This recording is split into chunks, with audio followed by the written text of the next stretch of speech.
Hey everybody, what's going on? And welcome back to the Court Storm College Hoops Talk Pod, which you can find right here on the Court Storm channel. We are your hosts, Kanaye and Josh, and we got to talk about some breaking news here in college basketball. Really, this is probably a week overdue now that we're getting this video recorded, but following several lawsuits around the country in several different states, some of the seniors from last year's graduating class have been granted an additional year of eligibility to come back and play their fifth year in college basketball. A lot of this is because of the 5-for-5 rule that had recently been instated just several months back by the NCAA. Of course, if you're going to give players going forward a full 5 years to play out a college career, the seniors from last year are going to be pretty upset if they don't get that year too. So being so, we've seen a couple players already enter their names into the portal if they didn't already do so in April as a precautionary thing.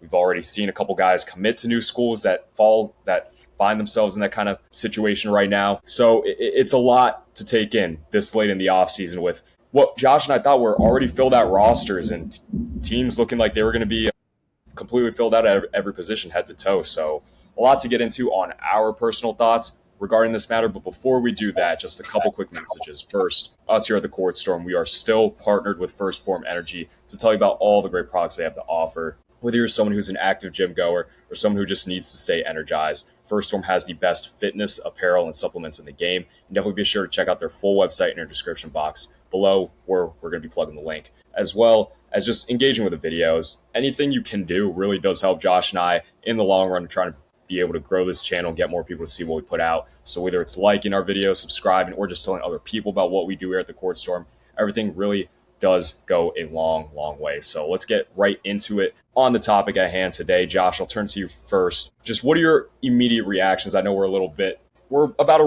week removed from this news breaking, but just what were your initial thoughts when you heard the news about it? I think it sucks beyond anything else. The timing sucks, the decision making sucks, and what comes next will suck for a lot of people involved. I don't know why this had to be like this, and it annoys me. It really does, because August is supposed to be the quietest time of the offseason, and rightfully so. It's summer training, it's coaches getting used to new programs, new players, a new conference. There's always a ton of change, especially modern day college basketball, that already makes August that important. And then you add in the idea of, well, I have an open roster spot because I maybe saved an open one because I thought about this scenario happening, and I have a leftover $500,000 of NIL. Maybe I can fundraise another $500,000 as well. I can probably afford a super senior that averaged 12 a game and bring him to my program and slot him in my starting five. And it creates a lot of unfair scenarios throughout the entire college basketball universe right now, because first off, it screws over coaches that made full rosters, that put all their money down, and it screws over players that are in programs that they were expected to start in or play well in, or younger guys that are going to be replaced by fifth-year seniors that originally were not supposed to play and, in my opinion, should not be playing. And then for us, it just adds just general uncertainty. Like, this is a preliminary injunction, which does not make it a full done deal. NCAA is raising the case to another court, and they might decide against it, and it might be raised to another court. I don't think it's going to go like that high. This is not like something that you'll see at the Supreme Court, but it's definitely a battle that could take the rest of the month to fully decide upon.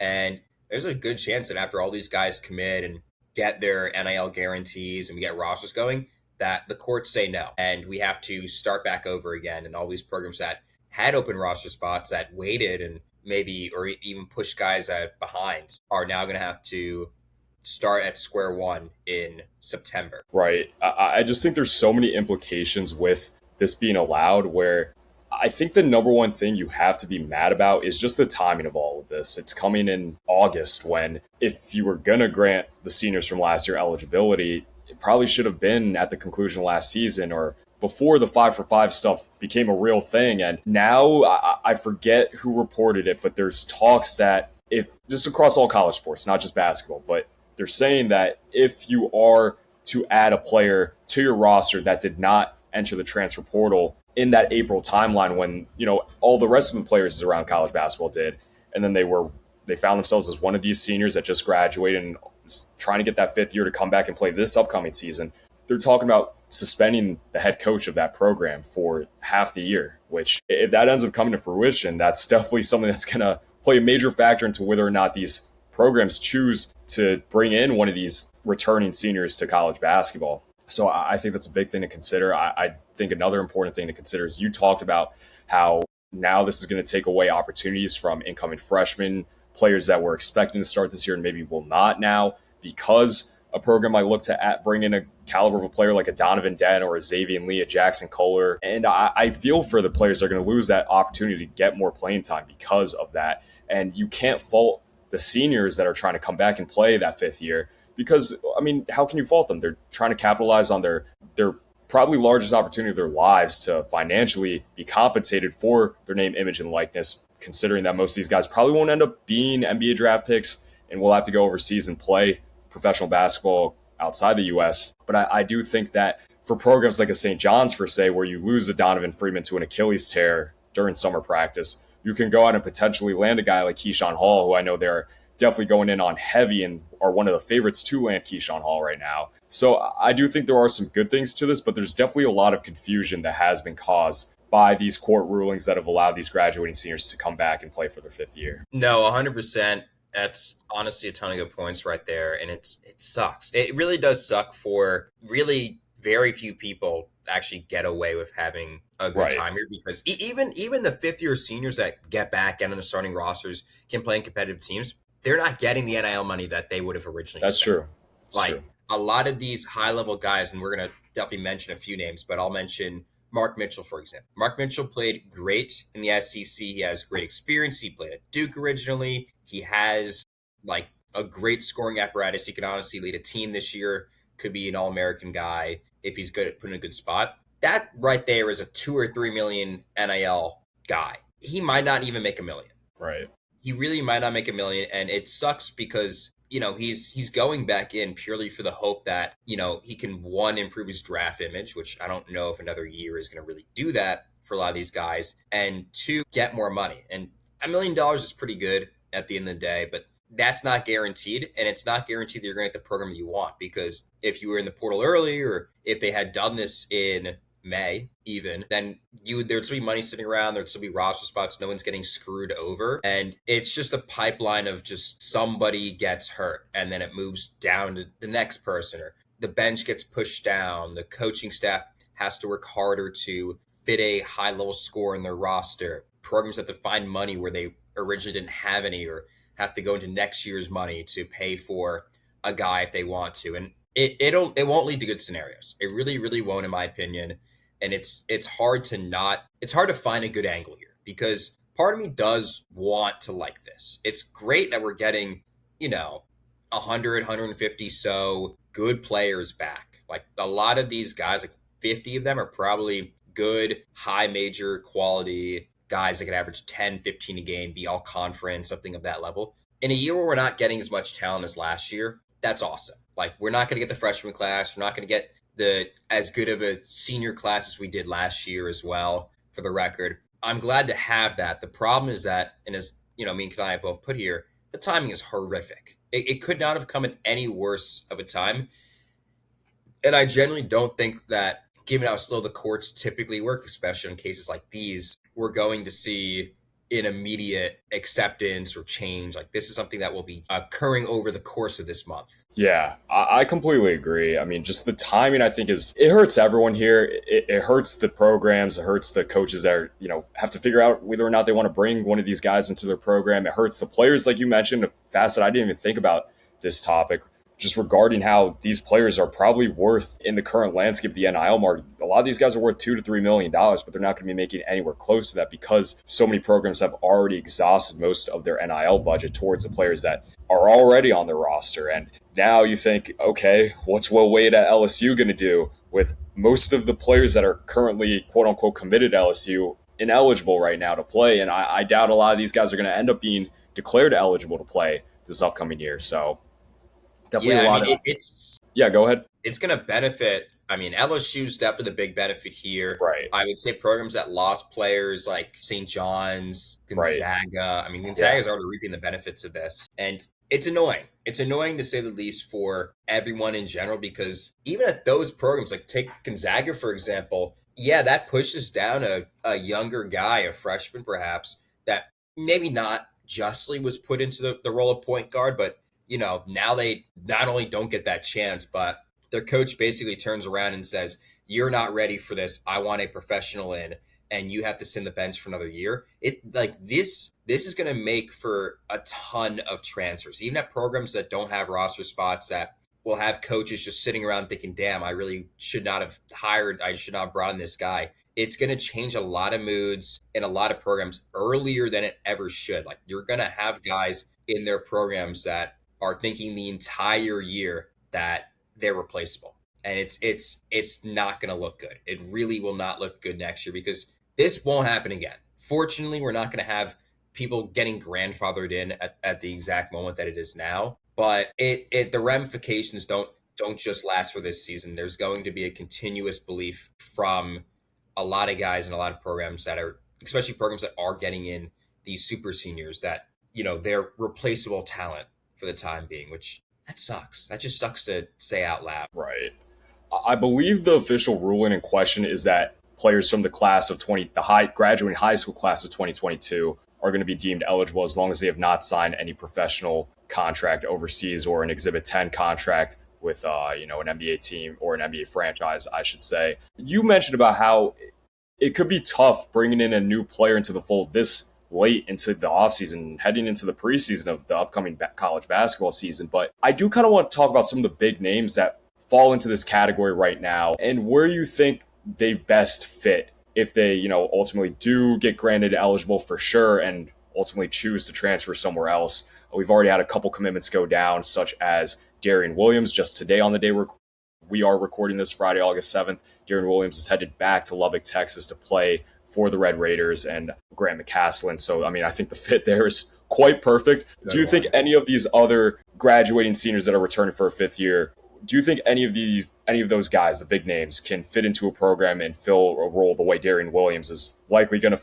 reprise his role back 2 years ago when he was originally a Red Raider? I definitely think that there will be a lot of good spots and a lot of good players to take from. Like I said before, it's not a big market, Right. but there's great opportunity for a lot of these players to, I guess, find their way into their programs with these. I mean, Amari Monroe, for example, is a great non-power guy. He's been with Quinnipiac his entire career, and it's annoying too because I love his loyalty, but he probably should have transferred his senior year, and now he gets to go to a former rival coach at Syracuse.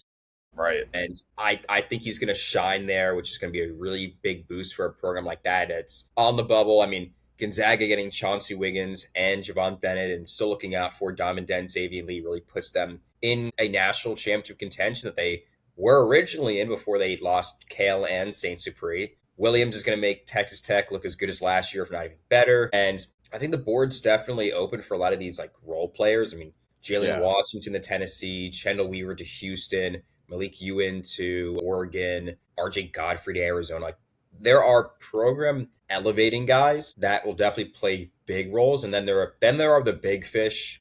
There's not a lot of them, which is the nice thing. There's maybe 10 of these guys. Right. AJ Storr, Mark Mitchell, Donovan Dent, Mo Odom. I guess Darren Williams was in that list as well. I mean, as an overview, I feel like a lot of these guys probably could go to like the mixture of schools you've already mentioned, the LSUs, the St. John's, the Gonzagas. It's hard to really tell though because we don't really know what programs have open roster spots. Yeah. There are a few, and there are some that can technically have open spots if they haven't given a spot yet to a walk-on, which a lot of programs don't really start doing until next month, actually. You could see scenarios where non-scholarship players are removed for these guys, but unless a coach is very desperate, I don't expect that to happen because you don't want to just take away a walk-on spot. It could get to that level. I really don't think it will, but depending on the coach in the scenario, I could really see it. I think in terms of locations, I don't know. I know the big talk as of today before Darren Williams, because that was the biggest like expected choice. But Keyshawn Hall, which is probably the best transfer in this class right now is Right. stuck between Kentucky and St. John's. He posted on an Instagram story of him playing against both teams last year. So it's down to those two most likely. Yeah. I think he'd fit wonderfully at both programs. I know Kentucky is actually fundraising to put him on their roster, which would probably make them very, very good with Milan, him, um, and Malachi Moreno as that front court. But I Yeah. do feel like Patino snipes him up and gets that Donnie Freeman replacement. Yeah. I love that point you brought up regarding Keyshawn Hall with St. John's in Kentucky, because that's kind of what I wanted to get into. And perfect Yeah. segue. I like Keyshawn Hall as a player, but I do think that St. John's currently holds the lead in terms of the race for him. So don't want to get you too excited on your end, Josh, too early before it officially does happen. But I believe Kentucky is more so pivoting towards Jackson Kohler and Mark Mitchell at this point in this kind of, I guess, mini recruiting process with how the graduating seniors are coming back. But I think for me, Kentucky needs to do everything they can to get Jackson Kohler, because I think the fit in Lexington is great. He's going to be alongside Malachi Moreno, who Josh and I both expect to make a huge leap. I do like Osman and Dye, but I think your front court looks a lot better on paper when it's Jackson Kohler at the 4 with Malachi Moreno at the 5. And I do think that Kentucky needs some added veteran experience and some added winning experience on their team. They have Milan Momcilovic from Iowa State, who obviously did a ton of winning out in Ames, Iowa. But you need a guy who's going to come from a program with culture like Jackson Kohler is with Michigan State.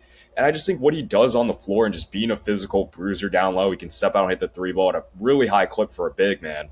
And I just think the winning intangibles, I don't see him being someone who's going to come in late into the offseason and completely ruin the team chemistry. And I think you need more veteran leadership on that team alongside Milan, who's never really had the task of having to lead a younger team before in his college career. And you're bringing in 2 transfers like Alex Wilkins and Zoom Diallo, who are both younger guards that are going to be in much bigger roles with a much bigger spotlight now in Lexington, Kentucky.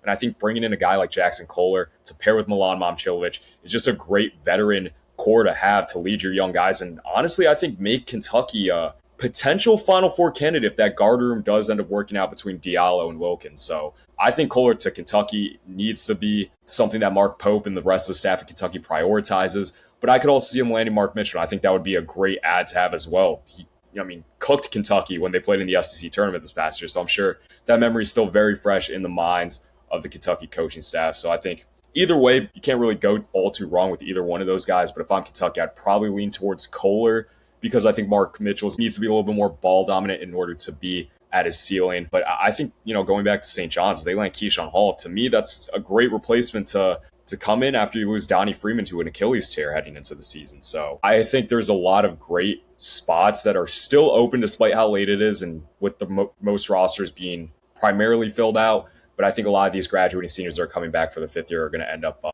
find themselves in a pretty solid role in new homes this upcoming year. No, I do feel like there's going to be a ton of guys, and I'm going to have to disagree with you, unfortunately, on that part. I do think Kohler goes to BYU. They have a pretty open spot at the center position, which I know is not his main spot. That was more of a Carson Cooper role, but, it's better to have a center or a guy who's tall enough to play center than just not really having a guy there now that Kieta is gone, and that's a program that can rise in the top 25 with Kohler in.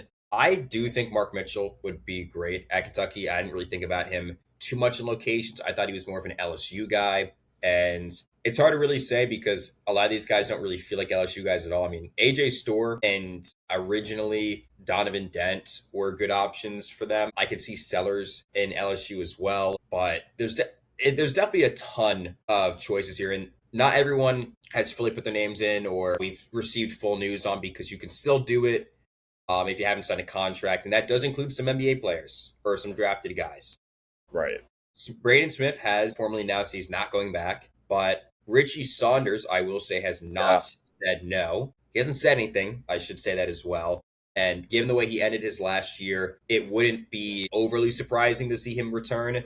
And there is definitely a roster spot at BYU for him if he wanted to.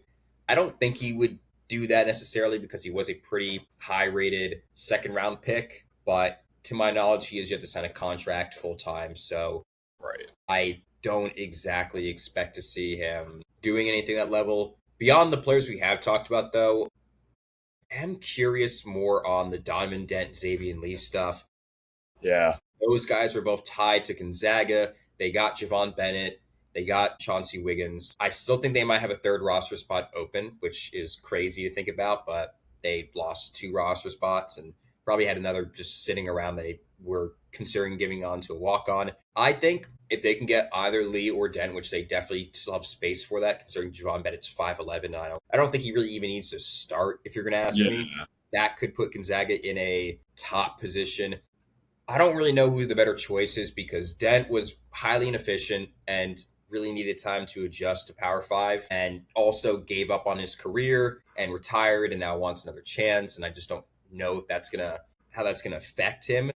But also Lee was also at times inefficient, wasn't really the leading guy, needed that adaptation to Power Five. But Gonzaga's the Pac-12. It's not on the same Right. level as Right. the SEC or the Big Ten.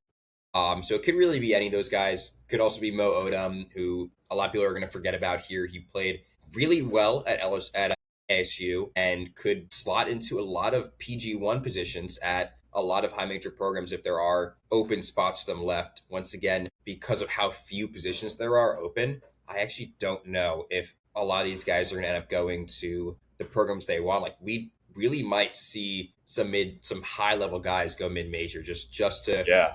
a little bit and to be starting on decent rosters. But I don't really want to predict too much.